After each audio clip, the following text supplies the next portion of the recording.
얼마 전에 남양주 개 물림 사건 있었죠. 네. 사망했잖아요. 맞아요.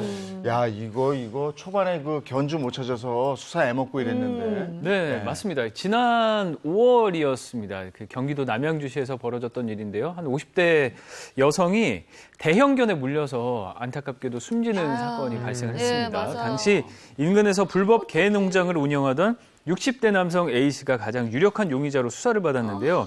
하지만 A씨가 그 개를 모른다고 부인을 했고요. 이후에 별다른 증거가 나오지 않으면서 수사에 굉장히 어려움을 겪었습니다. 네, 초반에는 이 개가 견주가 없는 유기견 아니냐 이런 말도 참 많았었잖아요. 그렇습니다. 이 사건이 아무리 컸어도 만약에 주인 없는 유기견으로 판명이 날 경우에는 야생동물에 의한 단순 사고로 처리가 되거든요. 그래서 누구에게도 책임을 물을 수가 없고 보상도 받을 수가 없게 됩니다. 그런데 얼마 전에 경찰이 견주를 찾아냈죠. 그렇습니다. 2달간의 수사 끝에 찾아냈고요. 수사와 전문가의 감식을 벌였습니다. 현재 개농장 주인 A씨가 해당 개의 견주라고 그렇게 특정된 상황입니다. 맞아요. A씨의 그 진술을 확인하려고 거짓말 탐지기까지 투입이 됐었는데 어떻게 견주란 걸 특정하게 됐어요? 여기서 또 한 명의 등장인물이 더 나옵니다. 개농장 주인 A씨와 연관된 70대 남성 바로 B씨의 얘기인데요. 경찰은 70대 남성 B씨가 유기견 센터에서 사고견과 비슷한 개를 입양한 사실을 파악하고 조사를 진행을 했습니다. 하지만 B씨는 입양한 지 얼마 되지 않아 개가 죽어버렸고 화장했다고 주장을 했습니다. 근데 B 씨는 사고를 난 개랑 자기가 입양한 개랑 다른 개다 이렇게 주장하고 있는 거잖아요. 바로 그거였는데 그래서 감식기관에 의뢰를 했습니다. 과연 이 개가 정말 달랐느냐 결과를 사진으로 보시죠. 네.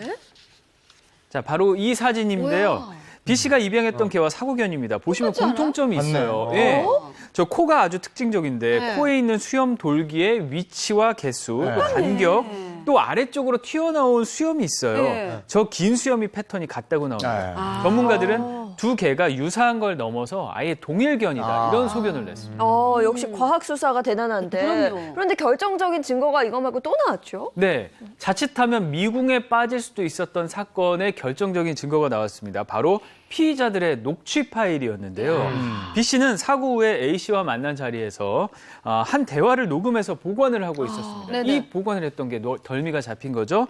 A 씨가 B 씨에게 경찰에게 연락이 오면 입양한 개는 병들어 죽었고 사체는 화장했다라고 진술하도록 종용하는 내용이 녹음이 돼 있었습니다. 아니 사망 사고 일으킨 개와 상관이 없으면은 절대 뭐 이런 대화 안 나눌 텐데 이거 맞아. 이렇게 얘기했다는 자체가 이게 증거 인멸의 시도를 한 거 아니에요? 그렇습니다.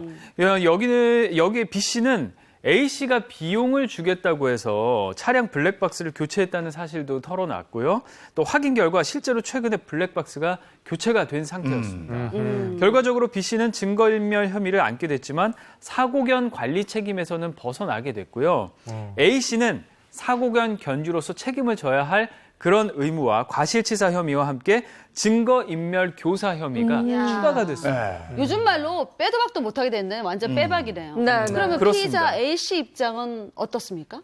견주로 특정된 A 씨는 여전히 혐의를 전면 부인을 하고 있고요.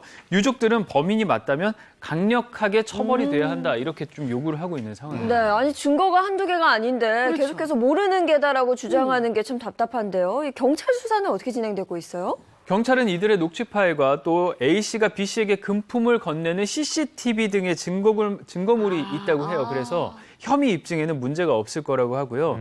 지난 21일 견주 A 씨에게 과실치사와 증거인멸 교사 등의 혐의로 구속영장을 신청을 했습니다. 그럼 범죄 혐의가 입증이 되면 피의자들은 각각 어떤 처벌을 받게 됩니까? 우리 형법에는 이제 어떤 사람을 처벌하려면 그 사람이 고의가 있어야 돼요. 맞아요. 근데 이제 개 같은 경우는 다른 사람을 물어 이렇게 쉬지 그렇게 시킬 경우에 고의범이 되지만 대부분의 개는 과실이잖아요. 그래서 이제 과실치상죄가 되는데 과실치상죄 같은 경우는 굉장히 형량이 낮습니다. 500만 원 이하의 벌금형이 다예요. 하지만 이제 개물림 사고로 사람이 사망했을 경우는 과실치사죄가 됩니다. 과실치사죄 같은 경우는 2년 이하의 금고 또는 700만 원 이하의 벌금형이 처해질 수가 있습니다. 그럼 B 씨도 처벌 받아야 되는 거 아닙니까? 그렇죠. 70대 남성 B 씨는 사고견 견주로서의 책임에서는 일단 벗어나게 됐지만 잘못한 게 있잖아요. 증거를 숨겼어요. 이 부분이 형법상 증거인멸죄가 성립하게 될 가능성이 크고 만약에 혐의가 입증이 된다고 하면 5년 이하의 징역이나 700만 원 이하의 벌금형에 처해질 수 있습니다.